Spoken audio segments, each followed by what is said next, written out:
Olá, beloveds! Vamos começar o estudo dos crimes contra a dignidade sexual, especificamente agora falando dos crimes contra a liberdade sexual, começando pelo estupro, que está previsto no 213 do Código Penal, que diz: constranger alguém mediante violência ou grave ameaça a ter conjunção carnal ou a praticar ou permitir que com ele se pratique outro ato libidinoso, pena reclusão de 6 a 10 anos. Parágrafo 1º. Se da conduta resulta lesão corporal de natureza grave ou se a vítima é menor de 18 ou maior de 14 anos, pena reclusão de 8 a 12 anos.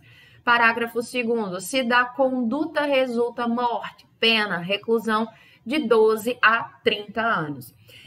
Em todas as modalidades nós temos aí um crime de elevado potencial ofensivo, vejam que as penas são altas. E em todas as modalidades também é considerado crime hediondo, independentemente se for consumado ou se for tentado. Isso porque o artigo 1º da Lei dos Crimes Hediondos, que é a Lei 8.072/90, inclui no rol dos crimes hediondos o crime de estupro, seja em qual for modalidade, seja consumado ou seja tentado. Em 2009, nós tivemos uma alteração importante no Código Penal, deixaram de existir os chamados crimes contra os costumes e surgiram, os chamados crimes contra a dignidade sexual. Então, antes da Lei 12.015 de 2009, nós tínhamos um crime de estupro tipificado no artigo 213 do Código Penal, que falava em constranger a mulher à conjunção carnal mediante a violência ou grave ameaça, e tínhamos o atentado violento ao pudor, lá no artigo 214 do Código Penal, que falava em constranger alguém mediante violência ou grave ameaça a praticar ou permitir que com ele se pratique ato libidinoso diverso da conjunção carnal. O que aconteceu em 2009? Nós tivemos a fusão, a fusão em um único delito dos crimes que antes eram tipificados nos artigos 213 e 214 do Código Penal. O que aconteceu na prática? O alcance do estupro foi ampliado. Então, o legislador alargou o raio de incidência do artigo 213 do Código Penal em face da revogação formal, apenas, revogação formal do 214, que antes definia o crime de atentado violento ao pudor. Então, atualmente, o crime de estupro está previsto no 213, mas representa uma junção dos antigos delitos de estupro, que falava da conjunção carnal, e do atentado violento ao pudor, que falava da prática de ato libidinoso diverso da conjunção carnal. Então, hoje, tudo está dentro do 213. Então, cuidado, porque nós não tivemos uma abolitio criminis no tocante ao atentado violento ao pudor. Cuidado, esse crime não deixou de existir. O artigo 214 foi formalmente revogado pela Lei 12.015 de 2009, ok, mas a conduta que era incriminada no 214 ainda subsiste com outro nome em iuris, que é o nome iuris do estupro. Então, foi deslocado o antigo atentado violento ao pudor para o atual crime de estupro, certo? Então, aí incide o princípio da continuidade normativa, ou o princípio da continuidade típico-normativa, porque o fato subsiste como sendo crime, embora disciplinado em um tipo penal diverso, ok? Então, o entendimento hoje dominante, a posição consagrada pelo STJ e pelo STF, como eu coloquei para vocês, é que se o agente, mediante violência ou grave ameaça, constrange a vítima a ter conjunção carnal e também a ter outro ato libidinoso diverso, ele pratica um crime único, porque o 213, com essa junção, que eu mencionei para vocês, do antigo 213 e 214, contém um tipo penal misto alternativo, certo? Então, aí nós temos a unificação em um único delito das antigas condutas que eram correspondentes ao estupro e ao atentado violento ao pudor. Então, nós temos um tipo penal misto alternativo, certo? Então, Se o sujeito ativo, no mesmo contexto fático, mediante violência ou grave ameaça, constrange a mesma vítima a ter conjunção carnal e também outro ato libidinoso, diverso da conjunção carnal, por exemplo, sexo anal, vai estar caracterizado um único crime de estupro. Essa pluralidade de comportamento não vai acarretar o concurso de crimes, mas vai ser analisado pelo magistrado na hora da dosimetria da pena base como uma circunstância judicial desfavorável nos termos lá do artigo 59 que nós já estudamos semestre passado. E se o agente, por exemplo, mediante violência ou grave ameaça, constrange vítimas diversas, ou então a mesma vítima, mas em contextos fáticos distintos, em dias diferentes, por exemplo, ele vai ser responsabilizado por vários crimes de estupros cometidos. Então, aí nós teremos o concurso de crimes em continuidade delitiva, né, ou em concurso material, vai depender do caso concreto. Eu coloquei para vocês esses entendimentos, comprovando que esses são os entendimentos do STF e do STJ, beleza? Quanto à objetividade jurídica, nós temos que o estupro é um crime pluriofensivo. 213 do Código Penal, ele tutela dois bens jurídicos, a dignidade sexual e, mais especificamente, a liberdade sexual. E se nós analisarmos, irmos além nessa análise, aprofundarmos, vocês vão perceber que também protege a integridade corporal, a liberdade individual, né? Por quê? Porque esse delito ele tem como meios de execução a violência à pessoa ou a grave ameaça, tá? O objeto material é qualquer pessoa, né? A pessoa de qualquer sexo contra quem se dirige essa conduta criminosa. Analisando os elementos normativos desse tipo penal, nós vemos que o núcleo é constranger, no sentido de coagir alguém a fazer ou deixar de fazer alguma coisa, tá? Então, é no comportamento de retirar de uma pessoa a sua liberdade de autodeterminação. Então, o estupro se assemelha muito ao crime de constrangimento ilegal, tá? Lá do 146 do Código Penal. Porém, aqui nós temos um crime contra a liberdade sexual, nós temos elementos especiais ou elementos especializantes e aplicamos o princípio da especialidade, que faz com que o crime de estupro seja bem mais grave do que o crime de constrangimento ilegal, né? Lá no constrangimento ilegal, nós não temos, como aqui no 213, a coação da vítima se destinando a uma finalidade específica, né, que é a conjunção carnal ou outro ato libidinoso. E aí, para viabilizar esse constrangimento, o sujeito se vale da violência, da grave ameaça, que estão aí, como vocês podem ver, como meios de execução do estupro, tá? E essa violência, que pode ser o emprego de força física sobre a vítima, pode ter lesões corporais ou podem ser vias de fato, não importa. E essa violência pode ser direta ou imediata, tá? Imediata, quando dirigida ao ofendido, a própria vítima, e pode ser indireta ou mediata, se for voltada contra uma pessoa ou alguma coisa ligada à vítima, podendo ser um parente, por exemplo, ou alguém que a vítima tenha afeto, ok? Então, ele pode exercer essa violência, por exemplo, contra o filho da vítima, contra a filha, contra a irmã, contra a mãe da vítima, numa forma de coagi-la a ter a conjunção carnal ou o ato libidinoso, certo? As lesões leves e as vias de fato, tá? Que sejam eventualmente causadas na vítima, são absorvidas pelo próprio crime de estupro, né? Já que a violência, ela é um meio de execução desse crime contra a liberdade sexual. Agora, se forem lesões graves ou gravíssimas, aí nós temos a forma qualificada do estupro, que é a do parágrafo 1º do 213, que eu vou comentar ao final dessa aula. E a grave ameaça, que também é a chamada violência moral, que vocês já sabem, é a promessa de realização de um mal grave, sério, né, contra a vítima ou contra uma pessoa que lhe seja própria, né, que aí nós temos a grave ameaça indireta. E não precisa ser injusta, tá? Isso não é exigido por esse tipo penal, então não precisa ser uma grave ameaça injusta. Então, o mal prometido é justo, isso não importa. Por exemplo, João descobre que Maria foi quem matou Paulo. E aí diz a ela que se não praticar uma relação sexual com ele, uma conjunção carnal, vai entregar tudo que ela fez na polícia. Ainda assim, configura, professor, o crime de estupro?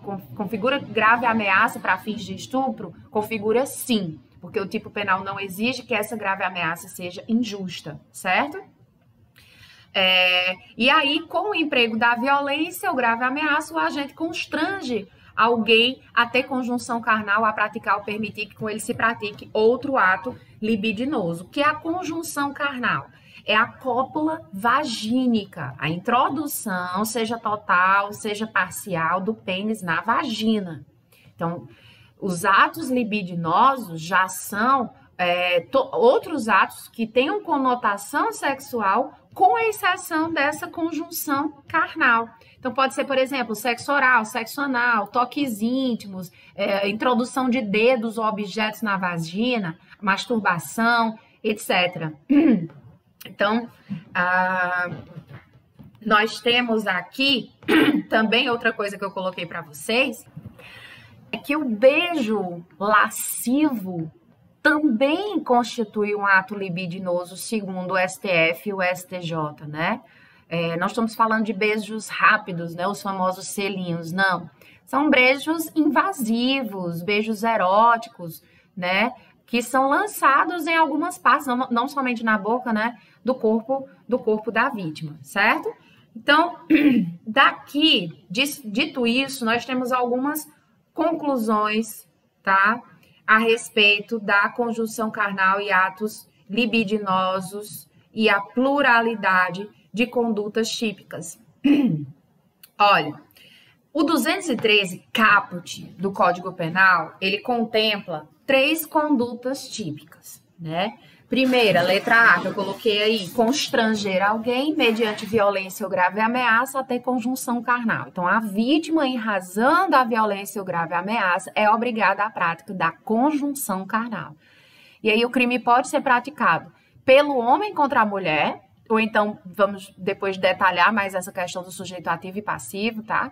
Mas aqui o crime pode ser praticado pelo homem contra a mulher, ou então pela mulher contra o homem. Mas é imprescindível que seja uma relação heterossexual. Por quê? Porque nessa modalidade fala em conjunção carnal. E como eu já falei, conjunção carnal exige a cópula pênis-vagina. Pênis-vagina. Então, por isso que é imprescindível que seja uma relação heterossexual.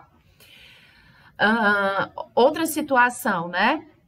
Outra conduta típica é constranger alguém mediante violência ou grave ameaça a praticar outro ato libidinoso. Então, a relação aqui tanto faz ser heterossexual como homossexual, que o papel da vítima é ativo.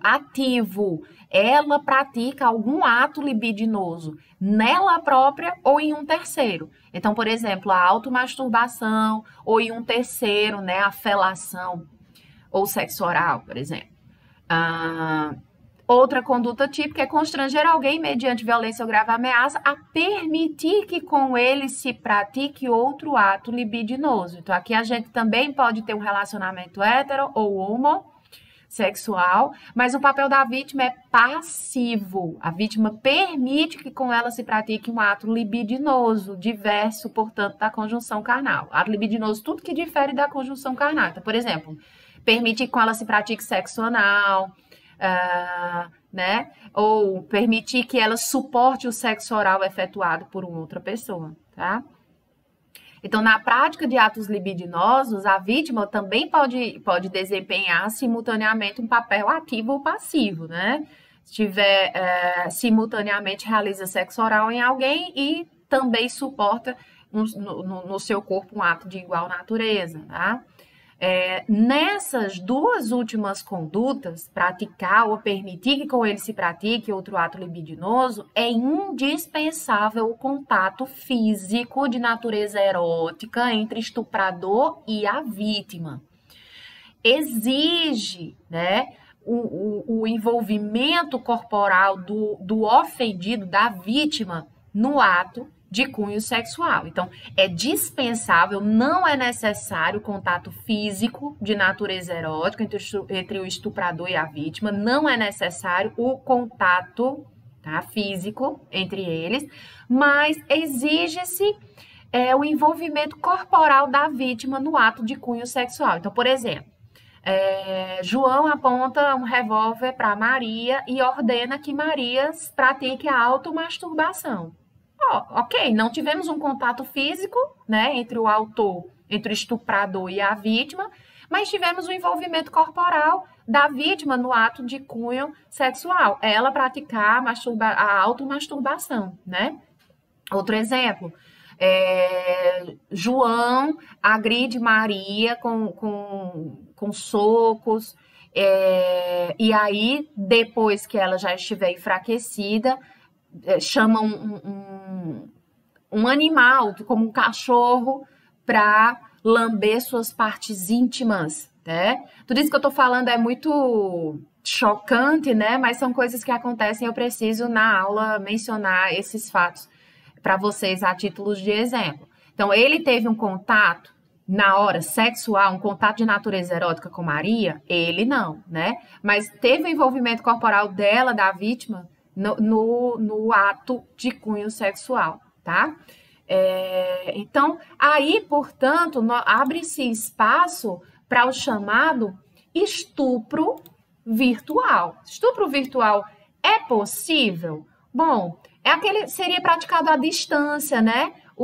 Utilizando algum meio eletrônico de comunicação. Por exemplo, WhatsApp, por exemplo, Skype, por aí vai. Então, imagina que o sujeito, ele está apontando uma arma para a cabeça do filho de uma mulher. E aí exige que essa mulher, que está lá em outra cidade, se automasturbe na frente da câmera do celular. Estão presentes as elementares do 213 caput do Código Penal, sim. Houve um constrangimento da mulher, mediante violência, grave ameaça, a praticar um ato libidinoso diverso da conjunção carnal. Então, ele pratica, sim, o crime de estupro, tá? Agora, nós não temos estupro na chamada contemplação lasciva. O que é isso, professora? A vítima é obrigada a permitir que alguém simplesmente a observe e a observe com essa finalidade de satisfação do dever sexual, tá? Então, aí nós temos o crime do 215A, que é o chamado crime de importunação sexual. É outro crime, tá? Então, por exemplo, João aponta uma arma para Maria, ameaçando matá-la, e pede que ela fique nua para que ele possa observá-la, enquanto ele mesmo pratica a automasturbação, ele mesmo se masturba. Isso é chamado contemplação lasciva, é outro crime, é crime de importunação sexual, 215A do Código Penal. E também não há estupro no ato de constranger a vítima a presenciar ou assistir à realização de uma conjunção carnal ou de outro ato libidinoso, certo? O ato sexual deve ser, para que seja estupro, tem que ser praticado pela vítima, com a vítima ou sobre a vítima coagida. Aqui, no caso, ela presenciar ou assistir, não temos estupro, tá? Então, aqui, no entanto, tá? Se quem presencia a prática da conjunção carnal, outro ato libidinoso, for alguém menor de 14 anos, e essa conduta é para satisfazer a lascívia do envolvido, né, na atividade sexual ou de um terceiro, aí nós temos o crime de satisfação da lascívia mediante presença de criança ou adolescente, que está lá no 218A do Código Penal, que nós ainda iremos estudar. E se a pessoa tiver uma idade igual ou superior a 14 anos e assiste ao ato sexual porque teve o emprego de violência contra ela, grave ameaça, por exemplo, aí vai ser reconhecido o crime de constrangimento ilegal lá do artigo 146 do Código Penal, tá? Então, se é pessoa com idade igual ou superior a 14 anos, que com emprego de violência ou grave ameaça, é obrigada a assistir o ato sexual, tá? Aí nós temos o crime de constrangimento ilegal lá do 146. do Código Penal, beleza? Estupro não é, mas é constrangimento legal. Que mais, professora? O dissenso da vítima é muito importante, pessoal.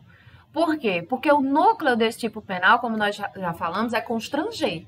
Então, o dissenso da vítima quanto a essa conjunção carnal ou a outro ato libidinoso é fundamental para a caracterização do delito, né? É o que nós chamamos de uma elementar implícita do tipo penal. Tem que estar presente, senão o fato é atípico, ok?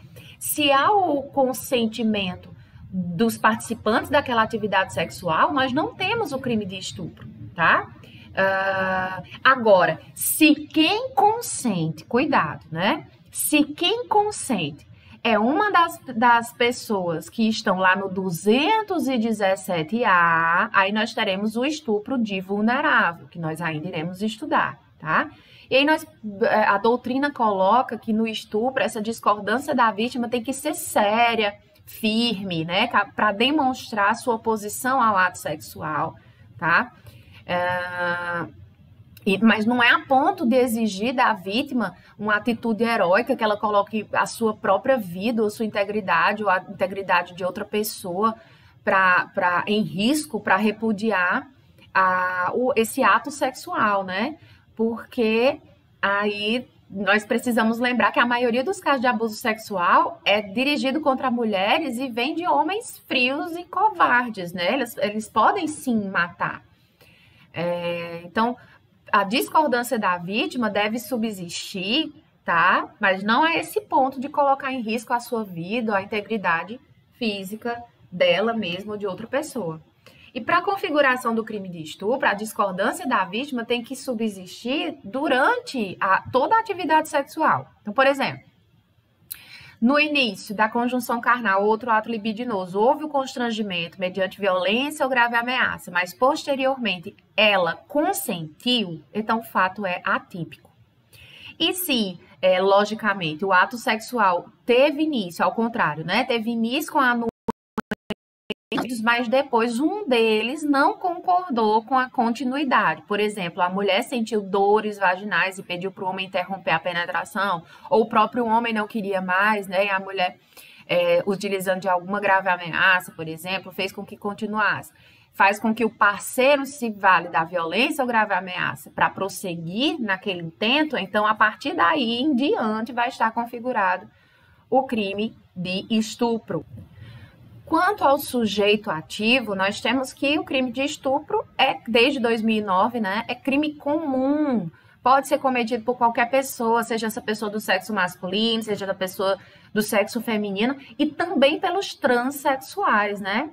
Agora, cuidado, porque na modalidade constranger alguém mediante violência ou grave ameaça a ter conjunção carnal, o estupro subsiste como crime próprio. A lei continua a exigir a relação heterossexual.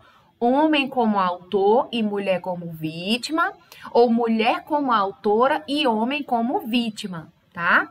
O núcleo constranger, o constrangimento pode ser efetuado pelo próprio autor da conjunção carnal, né? Por exemplo, o próprio estuprador aponta uma arma de fogo para a vítima e manda ela tirar a roupa e aceitar a cópula vagínica, ou pode ser também por uma outra pessoa, inclusive por uma outra mulher. Por exemplo, a mulher aponta o revólver para a vítima e em seguida um homem com ela mantém a conjunção carnal, né? É totalmente possível. Então aqui o estupro ele é um crime complexo em sentido amplo, né? É um constrangimento ilegal voltado para essa finalidade específica que é a conjunção carnal ou outro ato libidinoso.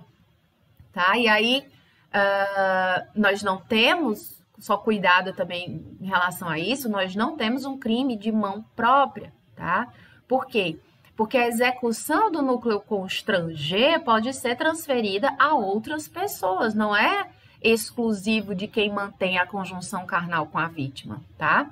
O estupro na modalidade conjunção carnal admite, sim, coautoria e participação, e autoria imediata, né?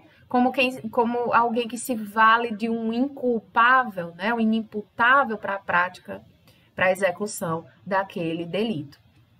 Outra coisa também é a questão do estupro no matrimônio, tá? Marido e esposa como sujeitos ativos do delito. Durante muito tempo, considerava-se inadmissível o estupro no âmbito do matrimônio, né? Dizia-se que mulher casada nunca, jamais pode ser sujeito passivo do crime de estupro.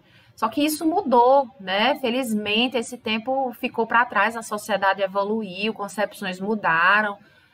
E aí, nos casamentos, também, indiscutivelmente, as atividades sexuais pressupõem o consentimento válido de ambos os cônjuges. Se qualquer deles se recusar injustificadamente, aí você pode alegar o famoso débito conjugal e pleiteia o divórcio, a separação, mas não deve se valer desses meios inaceitáveis que são a violência, a grave ameaça para alcançar a conjunção carnal, qualquer outro tipo de ato libidinoso, certo? E o artigo 226, inciso 2 do Código Penal, coloca que se um cônjuge, seja a mulher ou seja o homem, estuprar o outro, além de responder pelo estupro, vai responder com a pena aumentada da metade, beleza? E também com a lei 12.015 de 2009, as esposas podem estuprar seus maridos. Então, por exemplo, a mulher pede ao marido que nela pratique um sexo oral. E aí ele se recusa. E aí ela aponta um revólver na cabeça dele, ameaçando matá-lo se não cumprir aquela ordem. Ela está sendo sujeita ativo do crime de estupro, certo? Nós temos ainda também o chamado estupro coletivo, tá? Estupro em qualquer das modalidades é compatível com o concurso de pessoas, tanto na coautoria quanto na participação. Quando ele é praticado mediante o concurso de 2 ou mais agentes, nós temos o chamado estupro coletivo.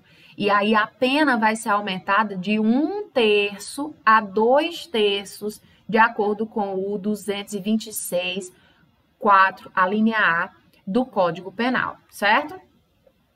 Quanto ao sujeito passivo, professora, nós temos que observar com bastante atenção, tá?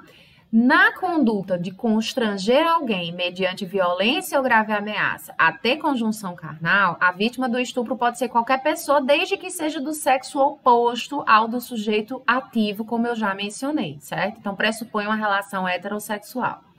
Já na modalidade constranger alguém, porque como eu já falei para vocês, conjunção carnal pressupõe a cópula pênis-vagina, tá?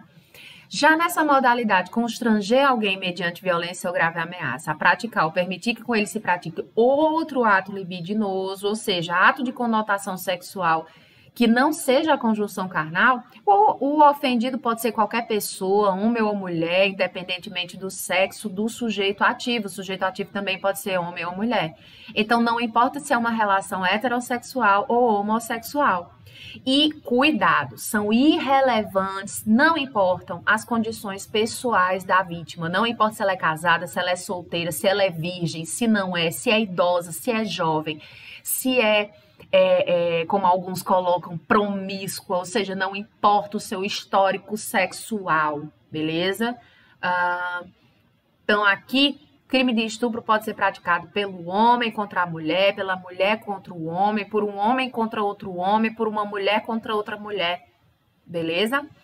E não importam, portanto, as condições pessoais da vítima. Qualquer pessoa pode ser vítima do estupro. Agora, se a vítima for menor de 14 anos ou alguém que por enfermidade ou deficiência mental não tiver o necessário discernimento para a prática do ato ou que por outra ou qualquer causa não puder oferecer resistência, aí nós temos o crime mais grave, que é o chamado estupro de vulnerável, que está lá no 217-A do Código Penal. Então, no primeiro momento, qualquer pessoa pode ser vítima do estupro.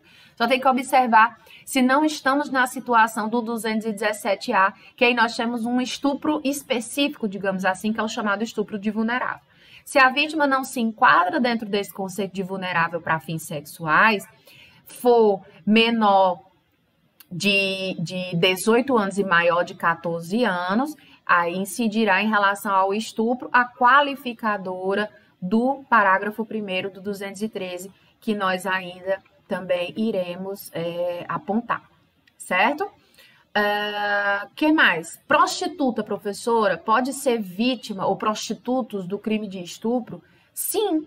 Por exemplo, ela pode ser uma prostituta no interior de um bordel, ser violentada para manter uma conjunção carnal com um sujeito que ela não quer, que ela recusou. Então, mesmo com uma oferta de dinheiro irrecusável, professora, ela não recusou? Recusou. Então, estará aperfeiçoado o crime de estupro, certo? Outra hipótese, a prostituta e o cliente combinam que vão ter uma conjunção carnal, mas aí lá no quarto ela é constrangida mediante violência ou mediante grave ameaça a praticar o sexo anal ou qualquer outro ato libidinoso. Configura também a partir daí o crime de estupro, certo? Quanto ao elemento subjetivo, professora, basta o dolo genérico, a vontade livre e consciente? Não, tá? Tem o dolo, mas tem também o especial fim de agir, que é o chamado elemento subjetivo específico, tá? Que é o quê? A intenção de manter conjunção carnal ou outro ato libidinoso com alguém, certo? Essa finalidade específica é o que distingue, como eu já mencionei, o crime de estupro do crime de constrangimento ilegal lá do 146, certo? Mas não pense que se exige que aquela pessoa mantenha a conjunção carnal ou outro ato libidinoso para satisfazer a lascívia, o apetite sexual. Não precisa disso, não se exige o desejo, o apetite sexual para isso. Por quê, professora? Porque o estuprador, ele pode cometer o ato com outros propósitos. Como assim, professora? Humilhar, né? Humilhar a vítima, humilhar a mulher, ou a mulher humilhar o homem humilhar outro homem, a mulher humilhar outra mulher, para ganhar uma aposta de amigos. Ele não tinha um desejo, um apetite sexual. Ele fez isso porque ele foi desafiado, ou para contar vantagem para outras pessoas, né? Isso não é necessário, portanto, o apetite sexual. Ele tem que ter a intenção de manter a conjunção carnal, outro ato libidinoso. Porque ele tem essa intenção, não é necessário que seja porque tem um apetite sexual. Não importa, portanto, o propósito dele. E cuidado, não existe estupro culposo, né? Aqui, pelo amor de Deus, bem grande. Não existe estupro culposo. Estupro corretivo, professor, o que é isso? É para se referir a uma expressão utilizada para se referir à situação em que a conduta do agente, né, a conduta criminosa é praticada para controlar o comportamento social ou o comportamento sexual da vítima, com a motivação, ou seja, tem uma motivação de supostamente alterar a orientação sexual ou a identidade de gênero, né? Por exemplo, um homem constrange uma mulher mediante violência a com ele ter uma conjunção carnal, pois não aceita que ela mantenha relações sexuais com outra mulher e pretende, com esse comportamento, corrigir o seu estilo de vida, né? Então, é uma prática extremamente preconceituosa, altamente reprovável, é estupro e com aumento de pena de 1/3 a 2/3, de acordo com o 226, inciso 4, a linha B do Código Penal. Muito importante isso.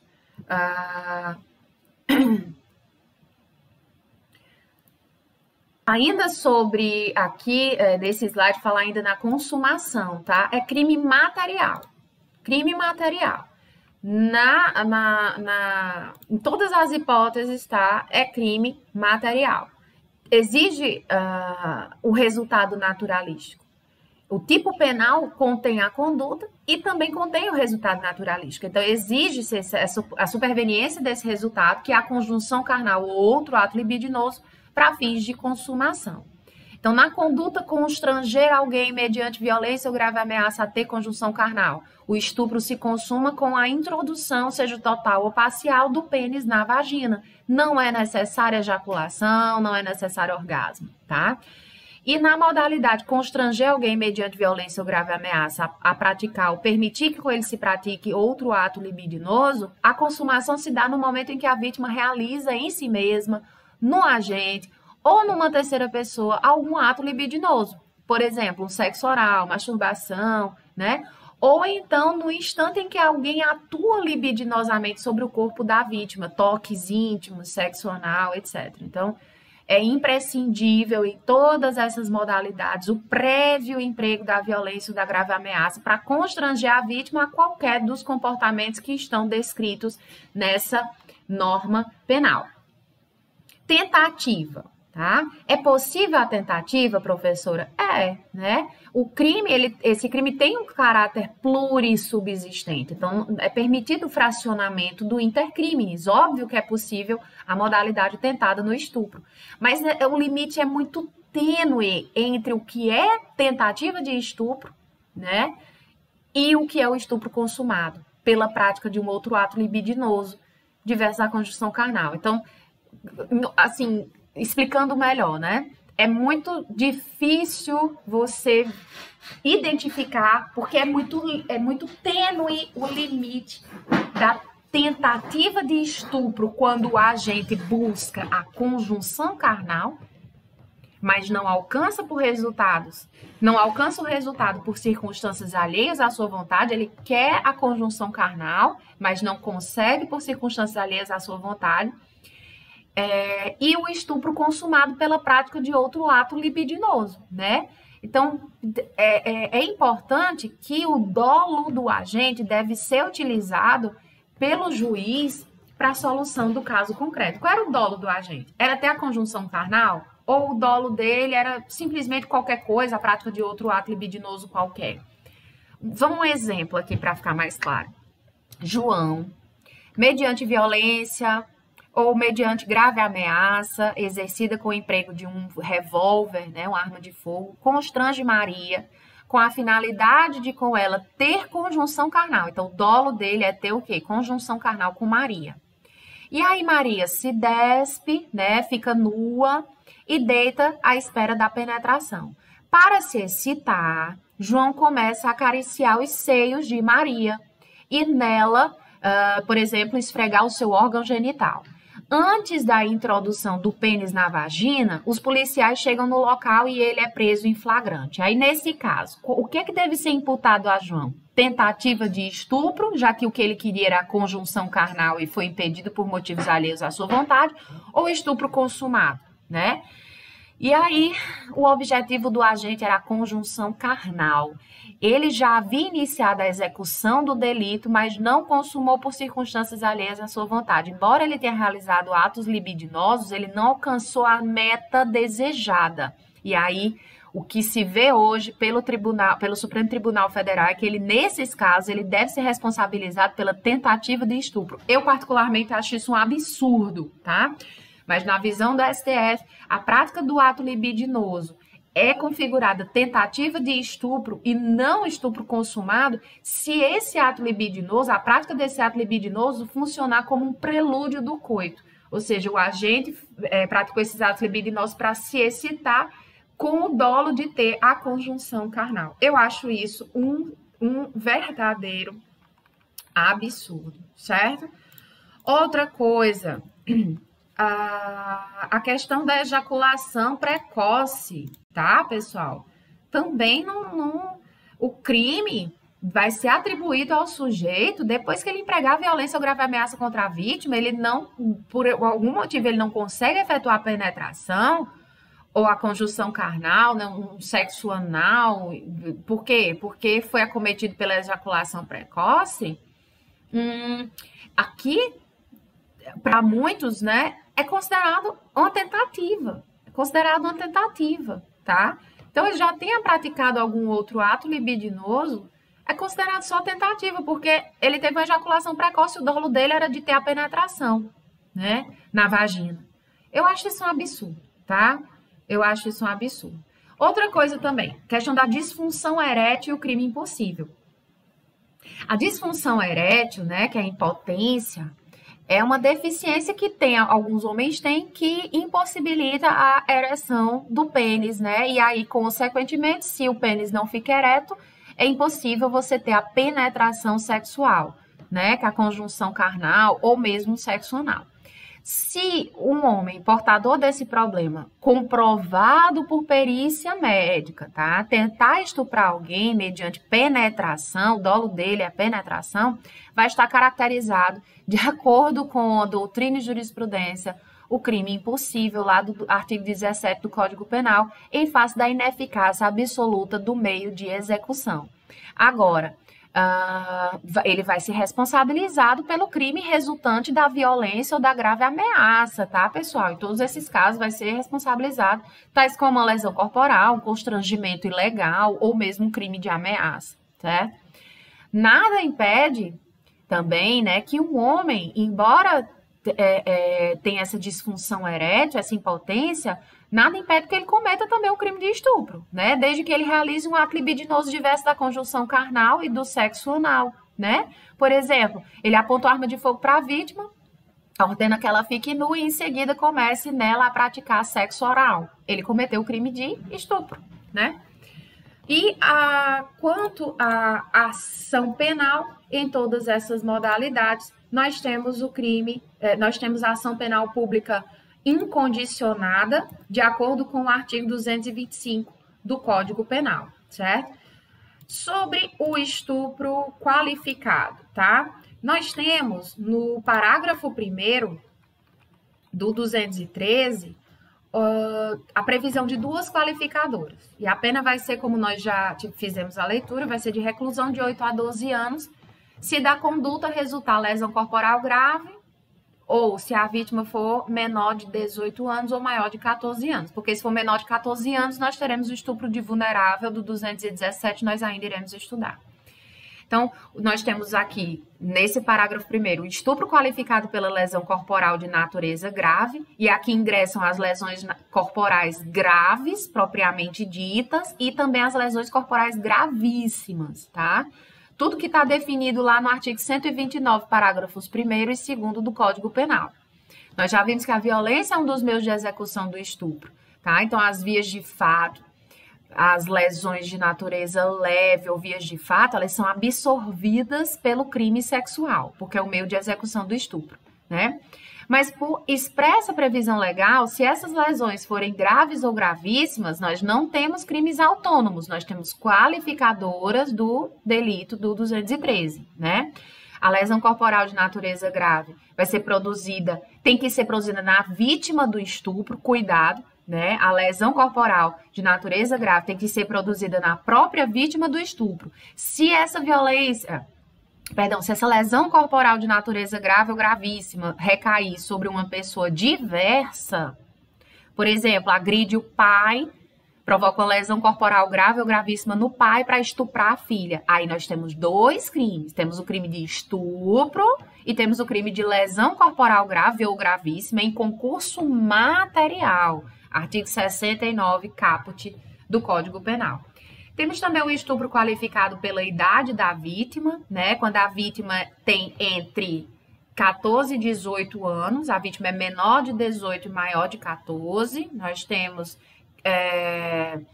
como eu já falei, se for menor de 14 anos, nós temos o crime de estupro de vulnerável, lá do 217A do Código Penal. E nós temos também o estupro qualificado pela morte, que aí a pena é de 12 a 30 anos, se resultar a morte. E mais uma vez aqui nós só aplicamos a morte quando a morte é da vítima, do estupro. Se a morte recair sobre uma pessoa diversa, né, como por exemplo, aquela pessoa que mata o marido para estuprar a sua mulher. Então, devem ser imputados ao agente a prática de 2 crimes, o estupro e do homicídio qualificado, né, pela conexão em concurso material. Se a vítima for menor de 14 anos se a vítima for maior de 14 anos e menor de 18 anos e falecer em razão do estupro, vai incidir essa qualificadora do parágrafo 2º do 213, certo? Beleza? O elemento aqui subjetivo no estupro qualificado pela lesão corporal de natureza grave ou pela morte, né? Nós temos que, para para autorizar o reconhecimento dessas qualificadoras do estupro, o resultado lesão corporal grave ou resultado morte não podem advir de caso fortuito ou de força maior, porque senão aqui nós temos a chamada responsabilidade penal objetiva, né? Artigo 19 do Código Penal, que vocês já conhecem, estudaram Direito Penal 1, diz que pelo resultado que agrava especialmente a pena só responde o agente que houver causado ao menos culposamente. Então, não são imputáveis ao agente essas qualificadoras quando, apesar dele praticar o estupro, esse resultado agravador, lesão corporal grave ou morte, emanar, advier de acontecimentos inevitáveis, imprevisíveis, alheios ao controle do agente. Então, por exemplo, João estupra Maria numa floresta e aí, quando ele está lá estuprando, uma árvore cai na cabeça de Maria e mata Maria. Ele não deve ser responsabilizado por esse resultado morte, ok? Outro exemplo, João estupra Maria dentro de um carro que está estacionado numa via pública e vem outro veículo e bate nesse carro onde ele está tendo o estupro. E aí resulta na amputação de uma das pernas de Maria. Esse evento não pode ser imputado a João, tá? Porque são circunstâncias alheias ao seu controle, foi um resultado imprevisível e inevitável, tá? Não foi decorrente necessariamente do estupro, né?